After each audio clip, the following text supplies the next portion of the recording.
नमस्कार दोस्तों, स्वागत है आप सभी का पाथफाइंडर पर। So in a very very major development दोस्तों, भारत की न्यूक्लियर एनर्जी सेक्टर को बूस्ट देने के लिए अब गवर्नमेंट ने अनाउंस किया है कि वो एक 15 साल पुराना कानून है जिसको कि अमेंड करने वाले हैं, जिसमें कि संशोधन लाने वाले हैं, जिसके बेसिस पर अब इंडिया की न्यूक्लियर एनर्जी प्रोडक्शन को बहुत ज़्यादा बूस्ट किया जाएगा। आप लोग यहाँ पे देख सकते हैं, ये खबर जो है जस्ट आज से 2-3 दिन पहले सामने आई है। द हिंदू की खबर है, the government plans to amend the nuclear liability law. और अब हमारी जो यहाँ पर फाइनेंस मिनिस्टर हैं श्रीमती निर्मला सीतारमण जी, इन्होंने भी इस चीज़ को लेकर एक यहाँ पे स्टेटमेंट दे दिया है। इन्होंने कहा है कि for an active partnership with the private sector, amendments to the atomic energy act and the civil liability for nuclear damage act will be taken up. ये वाला जो स्टेटमेंट है हमारी फाइनेंस मिनिस्टर श्रीमती सीतारमण जी के द्वारा ही यहाँ पर दिया गया है। ना वैसे तो हम लोग इस एक्ट के बारे में डिटेल में बात करेंगे, एंड आपको बता दूं ये वाला जो यहाँ पे चेंज है, इससे हमारी न्यूक्लियर एनर्जी एंड ओवरऑल हमारी एनर्जी सिक्योरिटी के लिए बहुत सारे मायने होने वाले हैं। लेकिन ये डेवलपमेंट बहुत ही खास बन जाती है दोस्तों, बिकॉज जैसे ही इस एक्ट में बदलावों को लाया जाएगा, इससे दो बहुत ही बड़े प्रोजेक्ट्स हैं जो कि इंडिया में पिछले 15-15 सालों से फंसे हुए हैं। सबसे पहला प्रोजेक्ट आपको बता दूं, ये दोस्तों हमारे महाराष्ट्र के, सदर्न महाराष्ट्र के इनफैक्ट जैतापुर के शहर में जो फ्रांस की कंपनी के द्वारा एक न्यूक्लियर पावर प्लांट को यहाँ पे बनाया जा रहा था, ये 2009 से ही वहाँ पे अटका हुआ है। आप लोग यहाँ पे देखिए, ये तब से लेकर अब तक इसके ऊपर कोई काम नहीं हो रहा है। लेकिन जैसे ही ये कानून यहाँ पे पास होगा, इसमें अमेंडमेंट पास होगी, ये वाला जो काम है यहाँ पर होना शुरू हो जाएगा। इसकी आप लोग मैप पे लोकेशन देख सकते हैं, ये सदर्न महाराष्ट्र में हमें जैतापुर देखने को मिलता है। और ये प्लांट, अगर ये प्लांट यहाँ पे बन जाता है, this will be the world's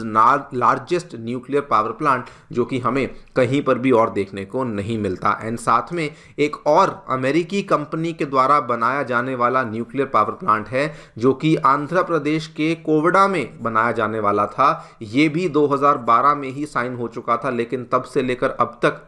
इस पे भी कोई काम नहीं हुआ है। लेकिन जैसे ही ये वाला कानून यहाँ पे पास होगा, तो दोस्तों आंध्र प्रदेश के नॉर्दर्न हिस्से में जहाँ पर हमें कोवड़ा का शहर देखने को मिलता है, वहाँ पर भी अब हमारे पास ये अमेरिकी कंपनी के द्वारा जो बनाया गया न्यूक्लियर पावर प्लांट है, ये देखने को मिलेगा। तो इसी पूरे कानून के बारे में बातचीत करेंगे, क्या एग्जैक्टली हमें यहाँ पे देखने को मिला है, क्या था ये कानून जिसकी वजह से इतनी अड़चने आ रही थी, अभी क्या चेंजेस यहाँ पे प्लान किए गए हैं, उनके बारे में चर्चा भी करी जाएगी, और इससे क्या फायदा इंडिया को होगा उसको भी समझने का प्रयास करेंगे। आइए शुरू करते हैं मेरे साथ। मेरा नाम है अनिरुद्ध। यदि आप लोग हमें फॉलो करना चाहते हैं, हमारे लेक्चर्स के अपडेट्स को प्राप्त करना चाहते हैं, तो यहाँ पर दिए गए टेलीग्राम चैनल्स के माध्यम से ऐसा कर सकते हैं। दोस्तों आगे बढ़ने से पहले आप सभी को बताना चाहूँगा कि अनअकैडमी ने आपकी यूपीएससी परीक्षा की तैयारी को आसान करने के लिए जितने भी यूपीएससी के साथ जुड़े रिसोर्सेज थे, वो सभी निःशुल्क अवेलेबल करवा दिए हैं। फिर भले वो मंथली करंट अफेयर मैगजीन्स हों, प्रीवियस ईयर क्वेश्चंस हों,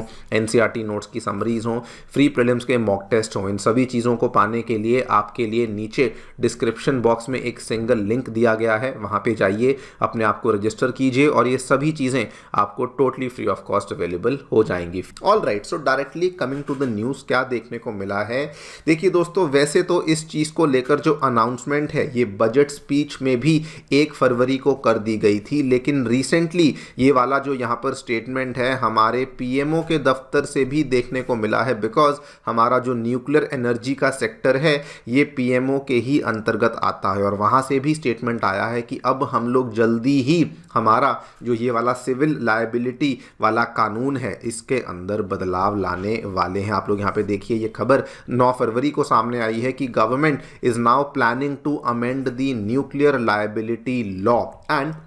बिफोर वी टॉक अबाउट कि क्या चेंजेस आएंगे, मैं आपको कानून के बारे में ब्रीफली बता दूं। तो देखिए दोस्तों, ये वाला जो कानून है इसको 2010 में सामने लाया गया था, और कानून में वैसे तो बहुत ही लंबा चौड़ा कानून है, लेकिन अगर मैं इसका एक सिंपल सी समरी आपको बताना चाहूँ, तो इंडियन गवर्नमेंट ने ये कहा था कि अगर कोई भी न्यूक्लियर पावर प्लांट का ऑपरेटर है, अगर उस न्यूक्लियर पावर प्लांट में किसी प्रकार का एक्सीडेंट होता है, किसी प्रकार का मिसहैप होता है, तो उस केस में जो यहाँ पर डैमेज को लेके लायबिलिटी होगी ये न्यूक्लियर पावर प्लांट के ऑपरेटर के ऊपर आएगी। और इसमें इन्होंने कहा था कि ये स्ट्रिक्ट लायबिलिटी होगी, यानी कि आपको इसमें किसी प्रकार का कंसेशन या रिलैक्सेशन नहीं मिलेगा। एंड इसमें गवर्नमेंट ने यह भी कहा था कि जो भी लायबिलिटी होगी अप टू 1500 करोड़ तक का जो लायबिलिटी है वो तो डायरेक्टली ऑपरेटर के ऊपर पड़ेगा। इन केस अगर 1500 करोड़ से ज्यादा की लायबिलिटी बनती है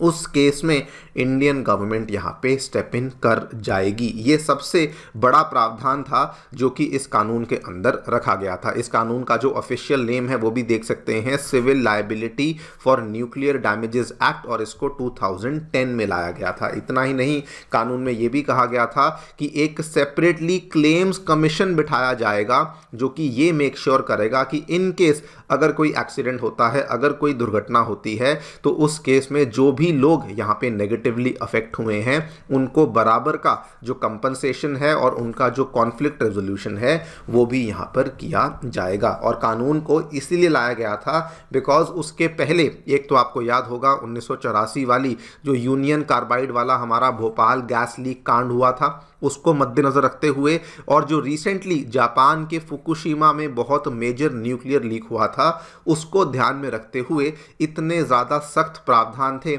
जो कि इस सिविल लायबिलिटी वाले कानून में डाले गए थे। और यही रीज़न था दोस्तों कि बिकॉज ये प्रावधान बहुत ही स्ट्रिक्ट थे तो बहुत सारे जो वेस्टर्न ऑपरेटर्स थे वो इंडिया के साथ जुड़ना तो चाहते थे लेकिन वो इस चीज़ को लेकर बहुत ज़्यादा डिस्करेज हो चुके थे। वेस्टर्न कंपनीज ने 2-3 बातें कही। इन्होंने कहा कि जो प्रावधान है वो हमें एक्सेप्टेबल नहीं है। दूसरी बात इन्होंने कहा कि अगर मान लीजिए हमारे ऊपर लायबिलिटी आती भी है तो ये लायबिलिटी की जो डिग्री है ये बहुत ज़्यादा है, इतनी बड़ी लायबिलिटी हम लोग यहाँ पर नहीं लेंगे। और तीसरा इन्होंने कहा कि इंटरनेशनल कन्वेंशन को भी ये वाले प्रावधान कॉन्ट्रडिक्ट करते हैं, जिसकी वजह से हम लोग यहाँ पर अब इंडिया में पार्टिसिपेट नहीं करने वाले। आपको बता दूं जो यहाँ पर ऑलरेडी चीज़ें थी वो साइन हो चुकी थी, लेकिन फिर वेस्टर्न ऑपरेटर्स ने कहा कि जी नहीं, हम तो आगे बढ़ने ही नहीं वाले हैं। अब सवाल आता है कि सरकार यहाँ पर क्या क्या अमेंडमेंट्स को प्लान कर रही है। तो देखिए, ऑफिशियली गवर्नमेंट के द्वारा जो भी अमेंडमेंट्स यहाँ पे प्लान करी गई हैं उसके बारे में कोई भी जानकारी सामने नहीं आई है, लेकिन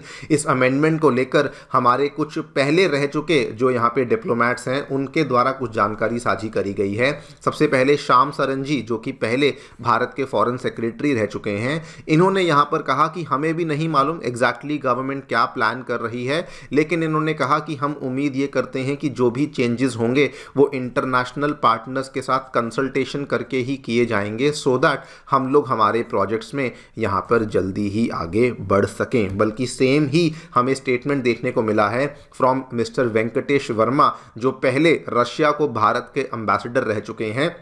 उन्होंने भी यही कहा है कि जो इसको डेडलॉक को ब्रेक करने का प्रैग्मेटिक तरीका है वो यही है कि जो हमारा कानून है उसको इंटरनेशनल कन्वेंशंस के बराबर लाया जाए और जो भी यहाँ पे इंटरनेशनल स्टैंडर्ड्स हैं उनके साथ अलाइन किया जाए सो दैट जो अंतर्राष्ट्रीय पार्टनर्स हैं, जो अंतर्राष्ट्रीय कंपनियां हैं, वो जल्दी ही भारत में आकर के